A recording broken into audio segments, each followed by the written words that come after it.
আলম ভাইয়ের স্পেশাল সেই গরম গরম পেঁয়াজি ভাজা হচ্ছে এখন। পেঁয়াজের কালারটাই আসলে অন্যরকম, লোভনীয় স্বাদ।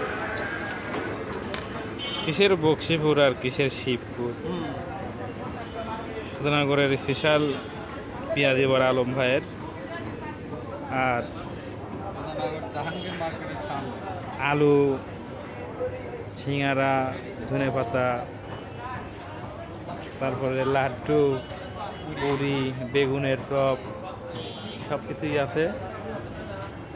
তার স্পেশাল সব খাবারের আইটেম দেখতেই পারতেছেন।